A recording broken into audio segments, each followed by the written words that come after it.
Shalom, selamat pagi pengurus Paimpuloan Tonsea.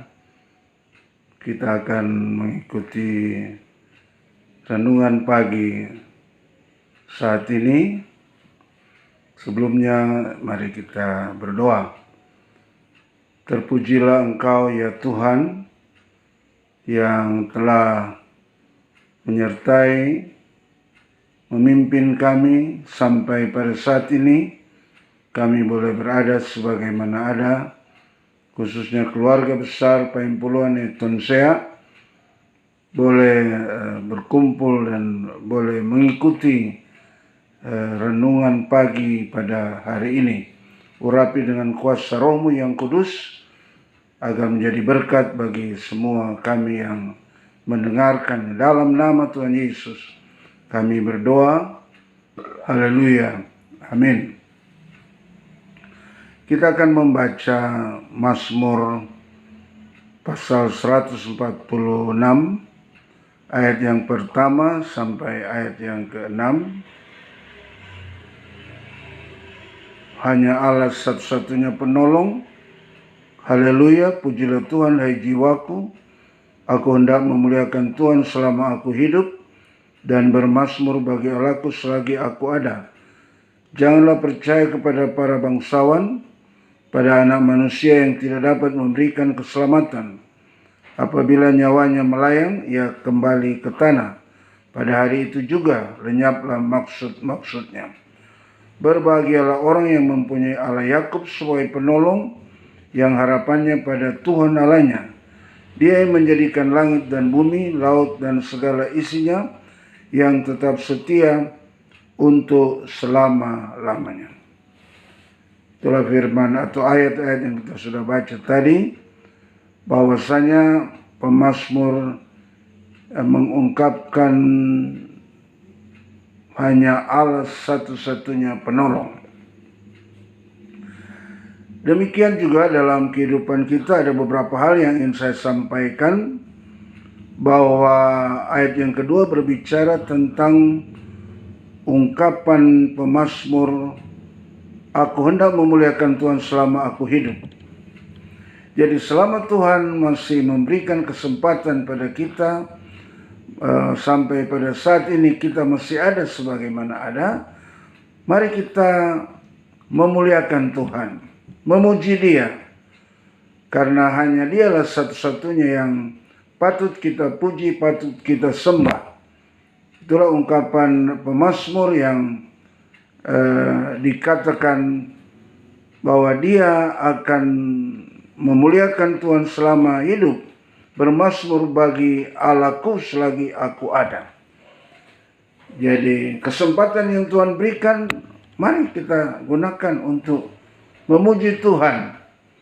Apatah lagi di masa-masa ini kita untuk meningkatkan, salah satu untuk meningkatkan imun kita, yaitu memuji Tuhan, bersyukur kepadanya. Seperti ungkapan Rasul Paulus, mengucap syukurlah dalam segala hal, karena itulah yang dikehendaki Allah dalam Kristus Yesus bagi kamu. Yang kedua, ayat yang ketiga berkata, janganlah percaya kepada para bangsawan, pada anak manusia yang tidak dapat memberikan keselamatan. Apabila nyawanya melayang, ia kembali ke tanah. Pada hari itu juga lenyaplah maksud-maksudnya. Artinya kita harus mengandalkan Tuhan. Kita harus hanya berharap hanya kepada Tuhan. Seperti Yeremia 17 ayat yang ke-5. Kalau kita mengandalkan manusia, kita dikatakan terkutuk.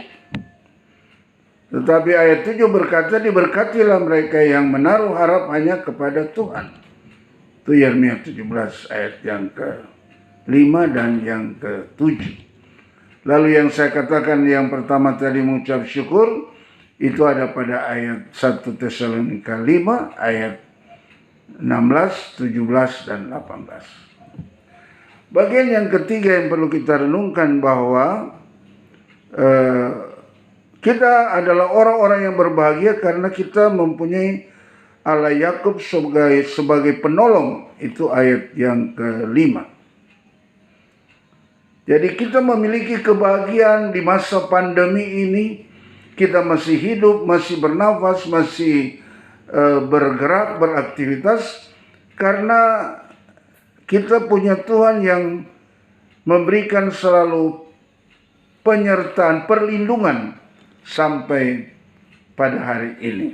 Ya, karena itu kita bersyukur dan berbahagia kita punya Allah Yakub, kata pemazmur, sebagai penolong dan yang harapannya kita punya pengharapan hanya kepada Tuhan.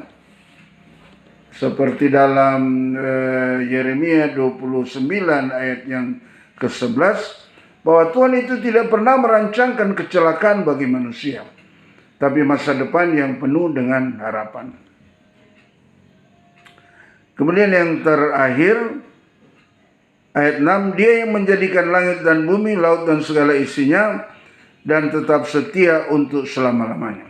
Apapun persoalan saudara, ketahuilah bahwa Tuhan tidak pernah meninggalkan kita. Dia selalu beserta dengan kita. Seperti dalam Matius 28 ayat terakhir ayat 20 itu berkata, Aku menyertai kamu sampai pada kesudahan alam. Itulah penyampaian firman Tuhan yang kita perlu renungkan, dan bahwasanya kita selalu menerima pertolongan dan kebaikan Tuhan. Terpujilah nama Tuhan. Inilah firman Tuhan. Sampai jumpa pada waktu yang akan datang. Tuhan memberkati kita.